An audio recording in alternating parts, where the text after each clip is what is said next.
ملفوظ number 8، ایک طالب علم نے ذکر شروع کرنا چاہا۔ کوئی مدرسے میں پڑھنے والا بچہ تھا، بڑا سمجھدار ہوگا، اس نے چاہا کہ میں بھی ذکر کروں، یہ جو 12 تسبیح 13 تسبیح آپ کرتے ہیں۔ ایک طالب علم نے ذکر شروع کرنا چاہا تو تعلیم فرمایا، تو حضرت نے ان کو سبق دیا، تعلیم فرمایا کہ تہجد کا التزام کرو۔ پہلا سبق تہجد پڑھا کرو۔ بہتر آخر شب میں ہے، بہتر شب کے اخیر میں ہے، جیسے تہجد کا وقت ہوتا بہتر یہ ہے اس وقت پڑھو، اگر نہ ہو سکے تو عشاء کے بعد ہی صحیح۔ طالب علم سے حضرت فرما رہے ہیں پہلا کام یہ ہے کہ تہجد پڑھا کرو، اور تہجد کا بہترین کا وقت ہے رات کے اخیر میں، اور اگر نہ ہو سکے تو عشاء کے بعد ہی صحیح اس وقت پڑھ لیا کرو۔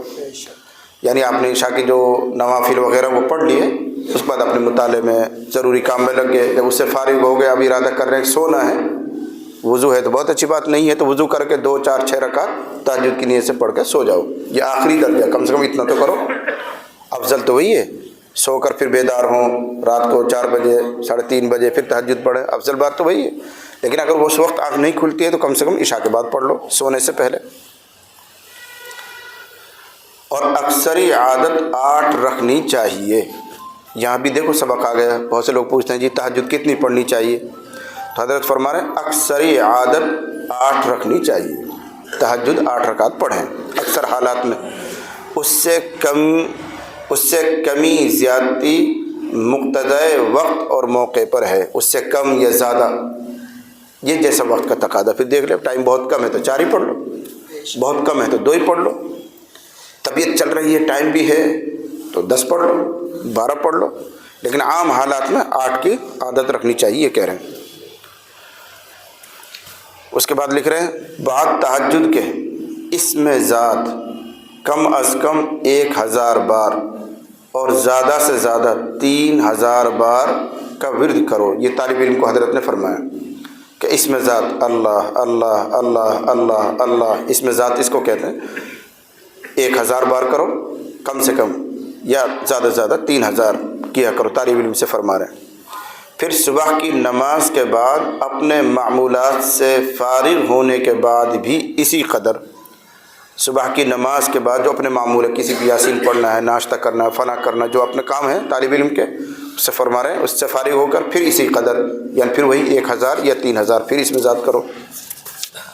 پھر ظہر کے بعد 1000، اور ہر وقت اٹھتے بیٹھتے چلتے پھرتے لا الہ الا اللہ پڑھتے رہو۔ حضرت نے اس طالب علم کو اس طرح ذکر بتایا، اور کبھی کبھی محمد الرسول اللہ اس میں بڑھاؤ، لا الہ الا اللہ، چلتے پھرتے اٹھتے بیٹھتے لا الہ الا اللہ، لا الہ الا اللہ، کبھی پورا پڑھ لے لا الہ الا اللہ محمد الرسول اللہ۔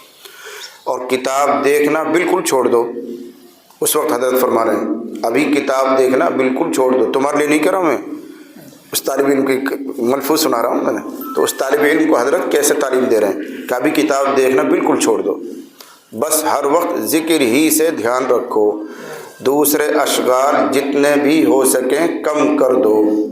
حضرت فرما رہے ہیں ان سے، کیونکہ کثرت اشغال مبتدی کے لیے مضر ہے۔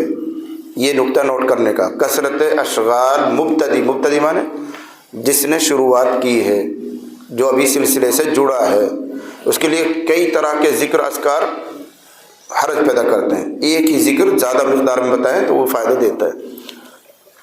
مثلا کسی کو لا الہ الا اللہ بتا دیا، کسی کو اسم ذات بتا دیا، کسی کو کچھ اور بتا دیا، لیکن کئی قسم کے ذکر الگ الگ بتا دیے جائیں تو اتنا فائدہ نہیں ہوتا جتنا ایک سے فائدہ ہوتا ہے مبتدی کے لیے۔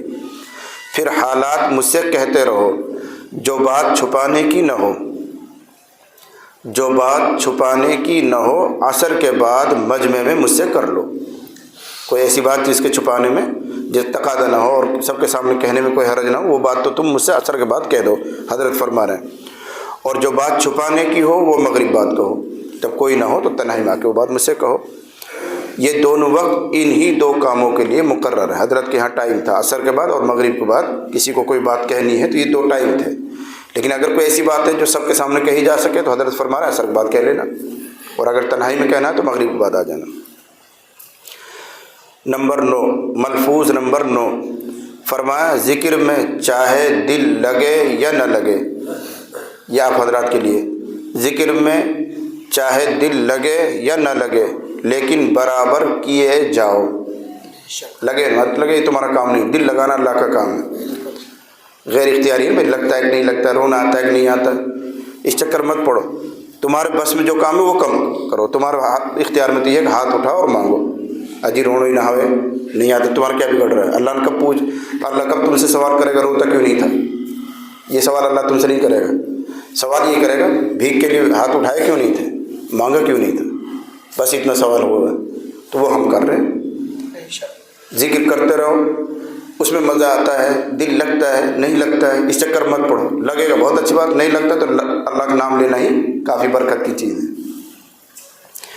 ذکر میں چاہے دل لگے یا نہ لگے لیکن برابر کیے جاؤ. رفتہ رفتہ اس کی ایسی عادت پڑ جاتی ہے کہ پھر بلا اس کے چین ہی نہیں پڑتا. کرتے کرتے پھر ایسا مزاج بنے گا، ایسی عادت بنے گی جس دن نہیں کرو گے اس دن من نہیں لگے، یار آج کوئی کام چھوٹ گیا. جیسے شروع میں حقہ پینے سے کیا گمہر کیا کہتے ہیں، نشہ سا آتا ہے نا اس کو کیا کہیں، گمہر بھی آتی ہے، یہ ان کی زبان ہے یو پی والوں کی. متلی بھی ہوتی ہے، قے بھی ہوتی ہے. لیکن پیتے پیتے پھر یہ حالت ہو جاتی ہے چاہے کھانا نہ ملے لیکن حقہ کے 2 کش مل جائے. لیکن شروع میں تو جی بھی خراب ہوتا ہے، الٹی بھی آ جاتی ہے، پھلا بھی آ جاتی ہے. لیکن پیتے پیتے عادت ایسی بنتی ہے پھر چاہے کھانا مت ملے لیکن حقہ مل جائے. حقہ تو اب چھوٹ گیا ہمارے میوات میں، کھانا ملے چمچ ملے چوری مل جائے، پھر عادت ایسی پڑ جاتی ہے آدمی کی. ایک بار فرمایا کہ نفع تو شروع سے ہی ہونے لگتا ہے لیکن محسوس نہیں ہوتا. پہلے دن کے ذکر سے بھی نفع ہو رہا ہے، دوسرے دن کیسے ہو رہا ہے، تیسرے دن کے ذکر سے بھی نفع ہو رہا ہے. نفع تو شروع سے ہی ہونے لگتا ہے لیکن محسوس نہیں ہوتا. جیسے بچہ روز کچھ نہ کچھ بڑھتا ہے، لمبا ہوتا ہے لیکن پتہ نہیں چلتا، آج اتنا بڑھا کل اتنا بڑھا. البتہ ایک معتد بھی مدت گزرنے کے بعد، البتہ ایک مقدار گزرنے کے بعد، 3 سال 4 سال 5 سال گزرنے کے بعد جب اندازہ ہوتا ہے یار 3 سال پہلے اتنا تھا اب یہ 5 سال کتنا ہو گیا. البتہ ایک معتد بھی مدت گزرنے کے بعد اس کی پچھلی حالت کو خیال میں لا کر موازنہ کیا جائے تو زمین آسمان کا فرق معلوم ہوگا. 10 سال پہلے اتنا تھا اب 10 سال کے بعد اتنا ہو گیا، فرق تو پڑتا ہے لیکن روز بڑھ رہا تھا، وہ روز بڑھ رہا تھا، محسوس نہیں ہو رہا. ایسے ہی روزانہ ذکر کرتے رہو اس کا کوئی نہ کوئی اثر ہوتا ہے، محسوس نہیں ہوتا. یہی حال ذکر کا ہے کہ شروع میں ایسا معلوم ہوتا ہے کہ گویا کچھ بھی نفع نہیں ہو رہا حالانکہ دراصل نفع برابر ہو رہا ہے. ایک بار فرمایا پتھر پر پہلے اول قطرہ گرتا ہے، کسی چٹان اور پتھر پر پہلے ایک قطرہ گرتا ہے، پھر دوسرا پھر تیسرا، یہاں تک کہ پانی گرتے گرتے اس میں گڑھا پیدا کر دیتا ہے پتھر میں. تو کیا کہا جائے گا کہ اس گڑھے کو، اس میں اس سوراخ کو آخری قطرے نے کیا ہے؟ کیا کہو بتائیے؟ یا اس سے آخری سے پہلے والے نے کیا ہے یا اس سے پہلے نے کیا ہے؟ محسوس نہیں ہوگا کہ پہلے قطرے نے سوراخ کیا تھا یا آخری نے کیا، درمیانی نے کیا، سب نے مل کر کیا. تو پہلے والے قطرے کا بھی وہی اثر ہے جو آخری قطرے کا ہے.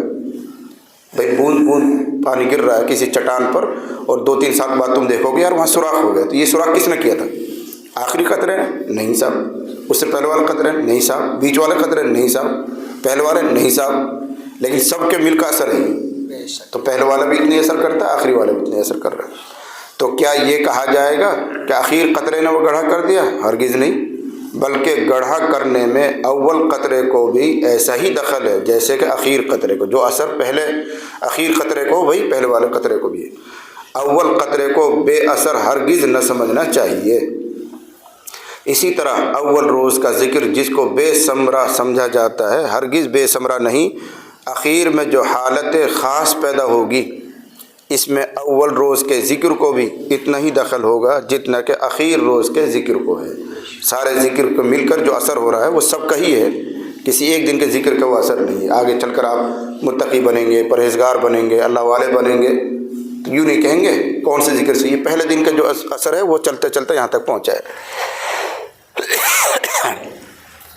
اللہ تعالیٰ عمل کی سعادت اور توفیق عطا فرمائے.